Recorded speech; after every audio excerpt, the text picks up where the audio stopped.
जय हिंद साथियों, आज के इस क्लास में आप सभी का बहुत बहुत स्वागत है। बिहार पुलिस कांस्टेबल की नई भर्ती के लिए आज के इस वीडियो में प्रैक्टिस सेट नंबर 10 को कवर करेंगे, जिसमें हम लोग जीके, जीएस और करंट अफेयर्स के मोस्ट इम्पॉर्टेंट प्रश्नों को कवर करेंगे। और साथियों, इससे पहले बिहार पुलिस एग्ज़ाम के लिए हमने लगभग 50 से 60 वीडियो को कवर किया है। अगर आप लोगों ने उन सभी वीडियो को नहीं देखा है तो इसी वीडियो के डिस्क्रिप्शन बॉक्स में जाइए, सभी का प्लेलिस्ट आपको मिल जाएगा। तो चलिए इसी के साथ आज के इस लाइव क्लास को स्टार्ट करते हैं। तो जल्दी से आप सभी लाइव में जुड़ जाइए। सभी को गुड इवनिंग। तो चलिए आज का पहला प्रश्न आपके सामने है। इंग्लैंड ने अमेरिका पर स्टाम्प एक्ट किस वर्ष में लागू किया था? वेरी इंपॉर्टेंट प्रश्न है। आंसर करने के लिए आप लोगों को नीचे लाइव चैट का ऑप्शन मिल रहा होगा, इसलिए प्रत्येक स्टूडेंट को नीचे लाइव चैट में अपना अपना आंसर बताना है। तो साथियों, यहाँ पर पहले प्रश्न का आंसर क्या होगा? इंग्लैंड ने अमेरिका पर स्टाम्प एक्ट किस वर्ष में लागू किया था? तो इसका सही जवाब है 1765 में लागू किया था। बी ऑप्शन आपका यहाँ पर बिल्कुल सही जवाब है। चलिए आगे देखिए, अनवीकरणीय ऊर्जा का स्रोत कौन सा है? सभी ऑप्शन को ध्यानपूर्वक पढ़िए। देखिए, अनवीकरणीय ऊर्जा स्रोत को परंपरागत ऊर्जा स्रोत भी कहते हैं, तो इसे भी ध्यान रखेंगे। परंपरागत ऊर्जा स्रोत या अनवीकरणीय ऊर्जा स्रोत एक ही बात है। और नवीकरणीय ऊर्जा स्रोत और गैर परंपरागत ऊर्जा स्रोत ये दोनों एक ही है। तो यहाँ पर अनवीकरणीय ऊर्जा का स्रोत कौन सा हो जाएगा? कोयला। तो यहाँ पर फर्स्ट ऑप्शन जो ही बच्चे दिए हैं उनका बिल्कुल सही जवाब है। कोयला का एक बार उपयोग कर लेने के बाद पुनः हम इसे प्राप्त नहीं कर सकते हैं, इसलिए कोयला जो है ये अनवीकरणीय ऊर्जा के स्रोत है, जबकि पवन ऊर्जा, सौर ऊर्जा, जल ऊर्जा ये सभी नवीकरणीय ऊर्जा के स्रोत है। चलिए आगे देखिए, किस देश को निप्पन कहा जाता था? बिल्कुल आपको सोच समझकर आंसर करना है। किस देश को निप्पन कहा जाता था? तो साथियों, यहाँ पर तीसरे प्रश्न का आंसर बताएंगे फटाफट से। किस देश को निप्पन कहा जाता था? तो यहाँ पर तीसरे प्रश्न का आंसर जो ही बच्चे ऑप्शन सी को बता रहे हैं उनका बिल्कुल सही जवाब है। जापान का पुराना नाम क्या था? निप्पन। थाईलैंड का पुराना नाम पूछा जाता है तो सियाम, यहाँ पे लिख देते हैं सियाम थाईलैंड का पुराना नाम था। और म्यांमार की बात करें तो आप सभी जानते हैं इसका पुराना नाम था वर्मा। और इराक की बात करें, इसका पुराना नाम क्या था? मेसोपोटामिया। चलिए आगे देखिए, बिहार के कितने व्यक्तियों को पद्मश्री अवार्ड 2023 देने की घोषणा की गई है? ये प्रश्न भी काफ़ी ज़्यादा इम्पोर्टेंट प्रश्न है। चलिए आंसर बताएंगे। बिहार के कितने व्यक्तियों को पद्मश्री अवार्ड 2023 देने की घोषणा की गई है? तो साथियों, यहाँ पर चौथे प्रश्न का आंसर क्या होगा? 3 व्यक्तियों को। कौन कौन से 3 व्यक्ति हैं? नोट कर लेंगे। आनंद कुमार, सुभद्रा देवी, कपिल देव प्रसाद। तो हो सकता है नाम भी आपसे पूछ ले। चलिए आगे देखिए, पुछताछ या फिर पुष्टा घास प्रदेश कहाँ पर पाए जाते हैं? बिल्कुल आपके सिलेबस पर आधारित प्रश्न है, आंसर बताएंगे। और साथियों, आप सभी डेली क्लास को अटेंड करें। क्लास का टाइमिंग है डेली रात 8 बजे से, और एक क्लास है रात 8:30 बजे। तो पुछताछ यानी कि पुष्टा घास प्रदेश कहाँ पर पाए जाते हैं? तो यहाँ पर इस प्रश्न का आंसर जो भी बच्चे हंगरी बता रहे हैं उनका बिल्कुल सही जवाब है हंगरी में। चलिए आगे देखिए, भारत का पहला एक्वा पार्क किस राज्य में स्थापित होगा? ये करंट अफेयर्स के प्रश्न है, आंसर करेंगे। भारत का पहला एक्वा पार्क किस राज्य में स्थापित होगा? तो साथियों, इस प्रश्न का सही जवाब है ये अरुणाचल प्रदेश में स्थापित होगा। तो यहाँ पर डी ऑप्शन आपका सही जवाब है। रासायनिक परिवर्तन के लिए असत्य कथन को छांटिए। चलिए सभी ऑप्शन को देखते हैं। यह उत्क्रमणीय परिवर्तन है। देखिए ऑप्शन ए ही जो है ये असत्य है, क्योंकि रासायनिक परिवर्तन जो है उत्क्रमणीय परिवर्तन नहीं, यह एक अनुत्क्रमणीय परिवर्तन है। बाकी इसके साथ में भी ऊर्जा में भी परिवर्तन होता है, सही है। पदार्थ का आंतरिक संगठन परिवर्तन होता है, यह भी सही है।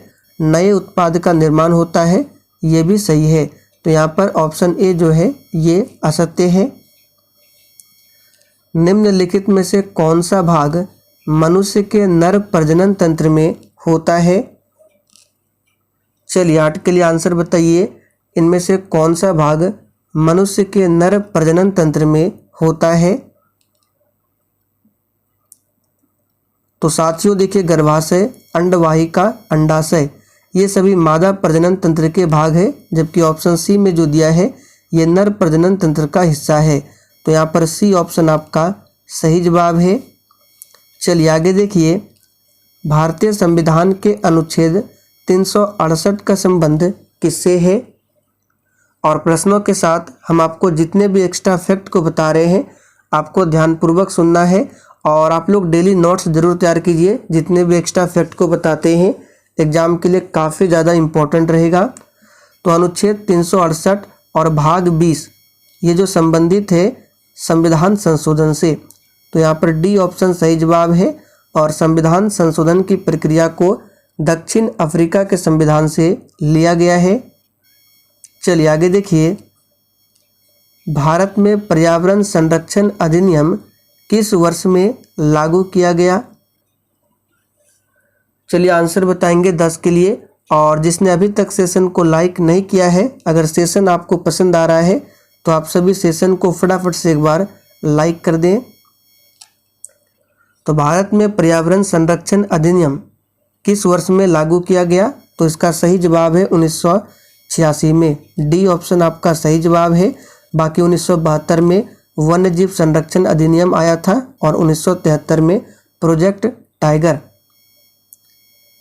रिजर्व बैंक ऑफ इंडिया की स्थापना दिवस कब मनाया गया? तो सबसे पहले आरबीआई की बात करें, इसकी स्थापना कब होती है? तो आप सभी जानते हैं 1 अप्रैल 1935 को इसकी स्थापना होती है। और इसका राष्ट्रीयकरण कब हुआ था? 1 जनवरी 1949 को। वर्तमान में इसके 25वें नंबर के गवर्नर है शक्तिकांत दास और इसका हेडक्वार्टर मुंबई में है। तो इसके स्थापना दिवस 1 अप्रैल को। चलिए आगे देखिए, भारत की आर्थिक राजधानी किसे कहा जाता है? यह प्रश्न बहुत ही सिंपल है। तो साथियों ध्यान दीजिए, भारत की आर्थिक राजधानी किसे कहा जाता है? तो बिल्कुल सही आंसर दिए हैं, मुंबई को। प्रोटीन किससे बना होता है? चलिए 13 के लिए आंसर बताएंगे, प्रोटीन जो है किससे बना होता है? तो यहाँ पर सही जवाब क्या है? अमीनो एसिड से मिलकर प्रोटीन बनता है और 20 अमीनो एसिड मिलकर प्रोटीन का निर्माण होता है। तो यहाँ पर बी ऑप्शन आपका सही जवाब है। प्रोटीन की कमी से कौन सी बीमारी होती है? तो क्वाशियोरकर। और सबसे अधिक प्रोटीन किस में मिलता है? सोयाबीन में। चलिए, भारत का राष्ट्रीय गीत जो कि वंदे मातरम है किस उपन्यास से लिया गया है? फटाफट से आंसर बताएंगे। जी बिल्कुल, पीडीएफ आपको टेलीग्राम पर मिल जाएगा। टेलीग्राम का लिंक इसी वीडियो के नीचे डिस्क्रिप्शन बॉक्स में दिया गया है। बिल्कुल फ्री में जाकर आप लोग पीडीएफ नोट्स, जितने भी इम्पोर्टेंट नोट्स और पीडीएफ दिए जाते हैं आप लोग डाउनलोड कर सकते हैं।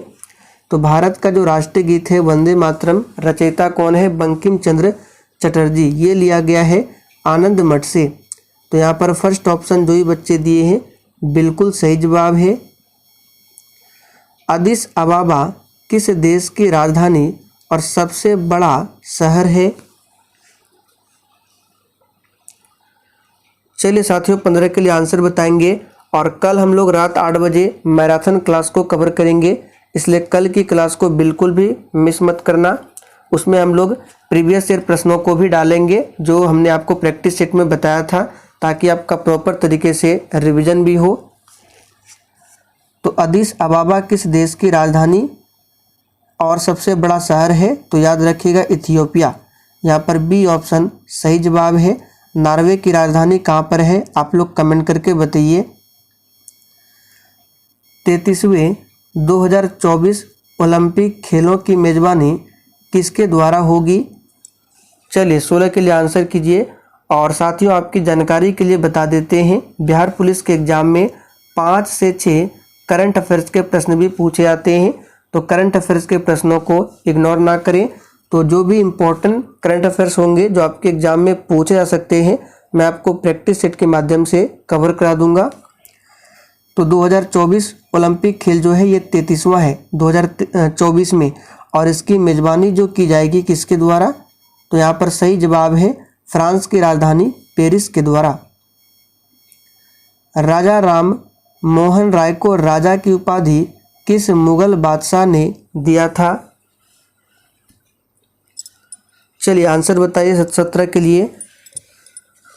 तो देखिए राजा राम मोहन राय ने 1828 में, सबसे पहले 1815 में इन्होंने आत्मीय सभा की स्थापना की, फिर 1828 में ब्रह्म समाज की स्थापना की, फिर 1829 में इन्होंने सती प्रथा के अंत में सहयोग किया था। तो राजा की उपाधि दिया था अकबर द्वितीय ने। बहादुर शाह जफर कौन था, तो ये मुगल वंश का अंतिम शासक था, जिसको 1857 की क्रांति के दौरान रंगून निर्वासित किया गया था। ध्यान रखें। हुंडरू जलप्रपात किस नदी पर अवस्थित है। चलिए साथियों 18 के लिए आंसर कीजिए। हुंडरू जलप्रपात किस नदी पर अवस्थित है, तो याद रखिएगा इसका सही जवाब है स्वर्ण रेखा नदी पर है हुंडरू जलप्रपात। गाड़ी में ब्रेक लगने पर किस कारण यात्री आगे की ओर झुकता है। चलिए आंसर कीजिए।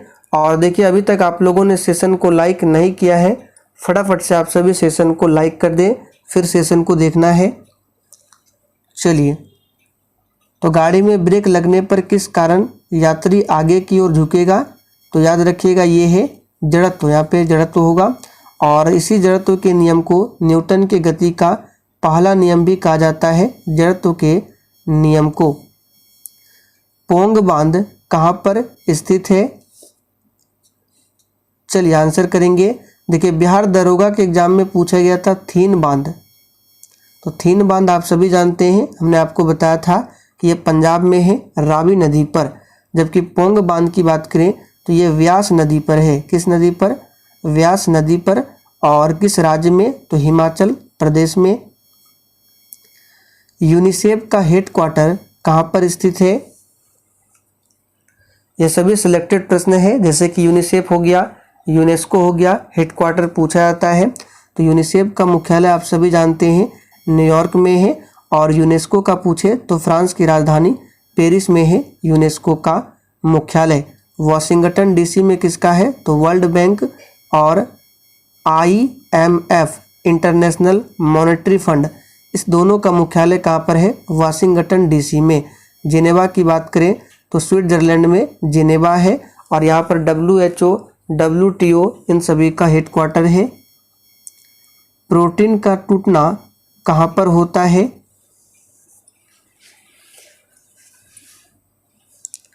तो देखिए प्रोटीन को कौन तोड़ता है, तो देखिए अमाशय से एक एंजाइम निकलता है जो कि ये पेप्सिन एंजाइम, जो क्या करता है, प्रोटीन को तोड़ता है। तो यहाँ पर आंसर क्या होगा, अमाशय। प्रोटीन का टूटना कहाँ पर होता है, अमाशय में। ऑप्शन ए में है यकृत ग्रंथि, इसके बारे में आप सभी जानते हैं, मानव शरीर की सबसे बड़ी ग्रंथि है। और पीलिया रोग जो होता है, पीलिया रोग, इसके कारण यकृत जो है ये प्रभावित होता है। और आंत किस रोग के कारण प्रभावित होता है, तो टाइफाइड होने से हमारा आंत प्रभावित होता है। भारतीय संविधान के किस अनुच्छेद के तहत संघ द्वारा राज्यों का अनुदान दिया जाता है। चलिए 23 के लिए आंसर बताइए फटाफट से। भारतीय संविधान के किस अनुच्छेद के तहत संघ द्वारा राज्यों का अनुदान दिया जाता है, तो साथियों यहाँ पर सही जवाब क्या है, अनुच्छेद 275 में इसके बारे में बताया गया है। तो यहाँ पर फर्स्ट ऑप्शन सही जवाब है। भारतीय संसद में नेता प्रतिपक्ष बनने के लिए किसी भी दल के पास न्यूनतम कितनी सीटें होनी चाहिए? चलिए 24 के लिए आंसर बताइए फटाफट से। भारतीय संसद में नेता प्रतिपक्ष बनने के लिए किसी भी दल के पास न्यूनतम कितनी सीटें होनी चाहिए? तो याद रखिएगा इसका सही जवाब है 1/10, कुल सदस्यों का 1/10। मोटर गाड़ी से निकलने वाला सबसे हानिकारक प्रदूषक कौन सा है? चलिए तो देखिए, प्रदूषक की बात करें तो sulphur dioxide, carbon dioxide, carbon monoxide ये सभी है, लेकिन सबसे ज़्यादा जो हानिकारक है ये है कार्बन मोनोऑक्साइड। तो यहाँ पर ऑप्शन आपका सी सही जवाब है, CO यानी कि कार्बन मोनोऑक्साइड। और सल्फर डाइऑक्साइड की बात करें SO2 और एक है NO2, ये दोनों जो है एसिड रेन के लिए जिम्मेदार है। कांवर झील किस राज्य में स्थित है? इस प्रश्न को आप सभी मार्क कर ले, वेरी वेरी इंपॉर्टेंट प्रश्न है। कांवर झील किस राज्य में स्थित है? तो साथियों कांवर झील की बात करें तो ये स्थित है बिहार राज्य में। और बिहार में कहाँ पर? तो बेगूसराय में।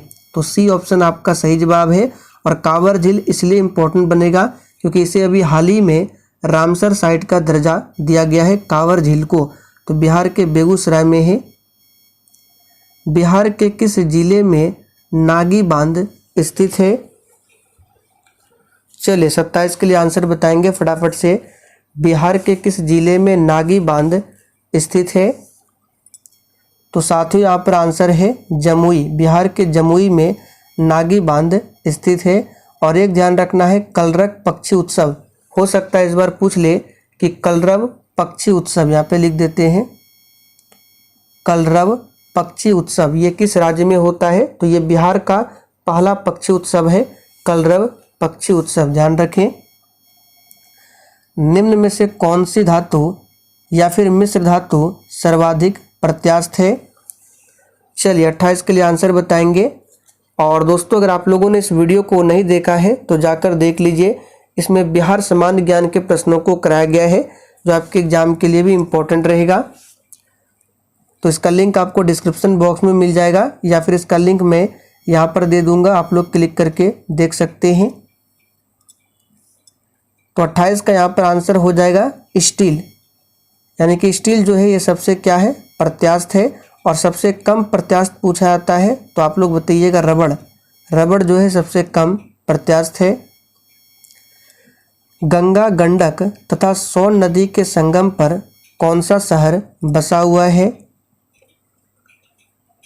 चलिए आंसर कीजिए फटाफट से। गंगा, गंडक तथा सोन नदी के संगम पर कौन सा शहर बसा हुआ है? तो साथियों पाटलिपुत्र बसा हुआ है। यौगिकों के एक वर्ग की पहचान कीजिए जिसमें एक कार्यात्मक समूह OH होता है। तो कार्यात्मक समूह OH किसमें होता है? एथेन में, कीटोन में, एल्डिहाइड में या फिर एल्कोहल में? चलिए आंसर बताएंगे। तब तक आपको यहाँ से कुछ एक्स्ट्रा फैक्ट को बता देते हैं। जैसे कि यहाँ से पूछा जाता है एल्केन का सामान्य सूत्र क्या होता है?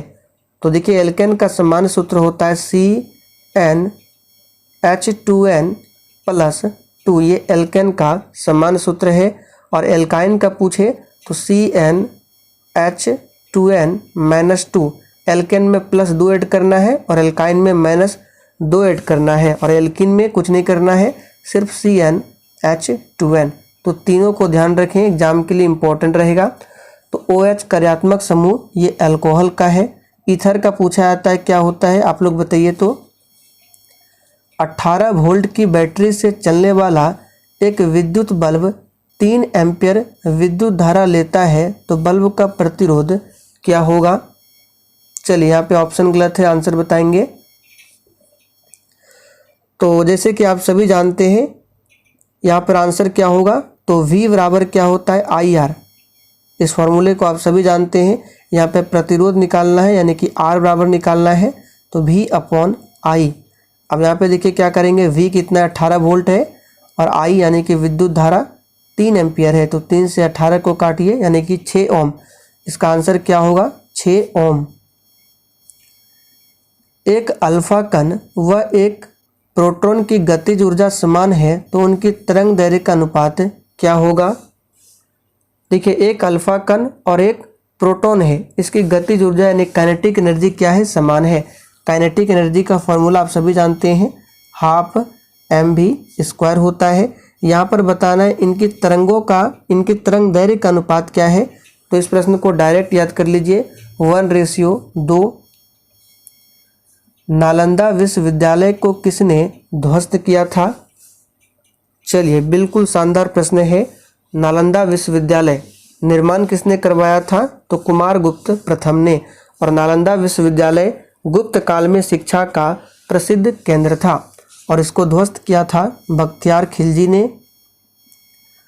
महात्मा गांधी राष्ट्रीय ग्रामीण रोजगार गारंटी अधिनियम वर्ष में न्यूनतम खाली स्थान दिनों का गारंटीकृत मजदूरी रोजगार प्रदान करता है। देखिए साथियों, महात्मा गांधी राष्ट्रीय ग्रामीण रोजगार गारंटी की बात करें तो शुरुआत में इसको बोला जाता था नरेगा। यहाँ पे लिख देते हैं, शुरुआत में नरेगा कहा जाता था। और नरेगा कानून पास कब हुआ था? तो हो सकता है पूछ ले, तो 2005 में नरेगा कानून पास हुआ था और लागू हुआ था 2006 में। लेकिन 2009 में नरेगा को क्या कर दिया गया? मनरेगा। तो इसमें जो वर्षों में न्यूनतम कितने दिनों का गारंटीकृत मजदूरी रोजगार प्रदान किया जाता है? तो 100 दिन का। 1960 में तत्कालीन बम्बई राज्य को वर्तमान महाराष्ट्र और खाली स्थान राज्य बनाने के लिए विभाजित किया गया था। देखिए साथियों, पहले मुंबई को बम्बई कहा जाता था। तो बम्बई से मुंबई कब बना? तो देखिए 1960 में क्या हुआ था? तो महाराष्ट्र जो है ये गुजरात दोनों अलग हुआ था। तो यहाँ पर डी ऑप्शन आपका सही जवाब है। फिर उसके बाद बम्बई से ये बन गया मुंबई। तो याद रखिएगा, महाराष्ट्र और गुजरात राज्य बनाने के लिए विभाजित किया गया था 1960 में। प्राचीन भारत में साम्राज्यवादी की शुरुआत और विकास का श्रेय दिया जाता है।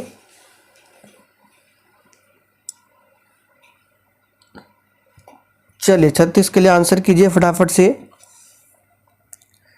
तो साथियों, प्राचीन भारत में साम्राज्यवादी की शुरुआत और विकास का श्रेय दिया जाता है। तो यहाँ पर सही जवाब क्या होगा? मगध को। फर्स्ट ऑप्शन जो ही बच्चे दिए हैं उनका बिल्कुल सही जवाब है मगध को। और मगध का पहला साम्राज्यवादी शासक पूछे तो बिंबिसार। निम्नलिखित में से कौन सा स्थल भारत में तांबे की खानों के लिए प्रसिद्ध है? चलिए आंसर कीजिए 37 के लिए। निम्नलिखित में से कौन सा स्थल भारत में तांबे की खानों के लिए प्रसिद्ध है? तो साथियों, इसका सही जवाब है खेतड़ी। डी ऑप्शन आपका सही जवाब है। राजस्थान का पार्ट है खेतड़ी। और तांबे की बात करें तो मानव द्वारा यूज की गई पहली धातु क्या थी? तांबा। निम्न में से किस राज्य में सबसे बड़ा वन क्षेत्र पूर्ण रूप से है? यहाँ पर देखिए सिर्फ पूछा गया है निम्न में से किस राज्य में सबसे बड़ा वन क्षेत्र है, यानी क्षेत्रफल की दृष्टि से तो है ये मध्य प्रदेश। लेकिन परसेंटेज के हिसाब से पूछे तो आंसर हो जाएगा मिजोरम। निम्नलिखित में से कौन हड़प्पा संस्कृति पर प्रकाश डालता है?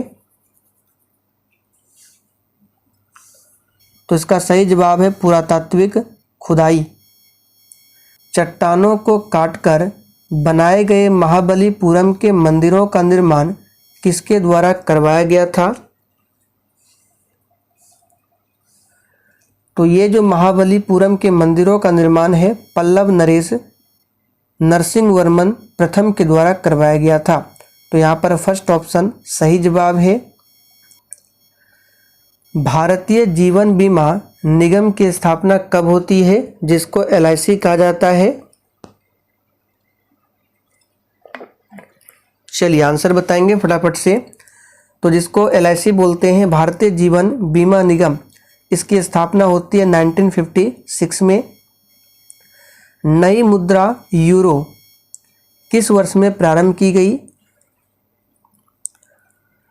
तो इस प्रश्न को हमने आपको पहले भी कराया था। नई मुद्रा यूरो जो है ये प्रारंभ की गई 1999 में। सिकंदर के हमले के समय उत्तर भारत पर निम्नलिखित राजवंशों में से किस एक का शासन था?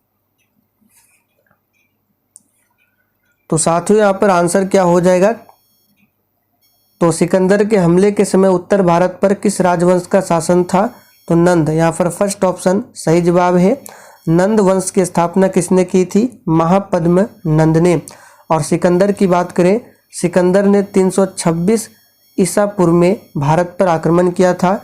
इसकी मृत्यु कहाँ पर हुई थी? बेबीलोन में। सिकंदर के पिता का नाम क्या था? आप लोग कमेंट करके बताइए। तो कालिदास किसके समकालीन थे? तो कालिदास जो है चंद्रगुप्त द्वितीय के समकालीन थे।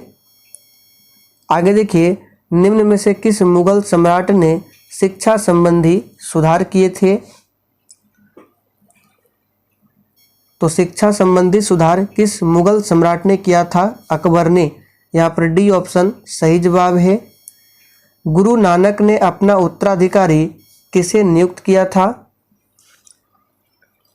चलिए आंसर बताइए फटाफट से। तो देखिए, गुरु नानक ने अपना उत्तराधिकारी गुरु अंगद को बनाया था। तिनकठिया कानून किस स्थान पर किसकी खेती से संबंधित है? तो ये बहुत ही सिंपल है। तिनकठिया कानून जो है नील की खेती से संबंधित है। और किस स्थान से? चंपारण। और चंपारण सत्याग्रह आप सभी जानते हैं 1917 में हुआ था। उस भारतीय का नाम क्या था जिसने तीनों गोलमेज सम्मेलन में भाग लिया था? देखिए, पहला गोलमेज सम्मेलन हुआ था 1930 में, दूसरा हुआ था 1931 में, तीसरा 1932 में। और तीनों गोलमेज सम्मेलन में किन्होंने भाग लिया था? तो डॉक्टर भीमराव अंबेडकर ने। संपत्ति का अधिकार अब एक क्या है? चलिए आंसर बताइए फटाफट से। तो साथियों, संपत्ति का अधिकार अब एक क्या है? तो अब एक ये कानूनी अधिकार है। पहले ये मौलिक अधिकार हुआ करता था, लेकिन अभी जो है ये कानूनी अधिकार है। राज्यसभा का सभापति अपना त्याग पत्र संबोधित करता है। यहाँ पर प्रश्न इनडायरेक्टली पूछा गया है। देखिए, राज्यसभा का सभापति कौन होता है? तो आप सभी जानते हैं उपराष्ट्रपति। और उपराष्ट्रपति अपना त्याग पत्र किसे देगा? तो राष्ट्रपति को। तो चलिए साथियों, आज के लिए इतना ही। सभी लोगों को सेशन लाइक करना है और अधिक से अधिक सेशन को अपने सभी मित्रों के साथ जरूर शेयर करें।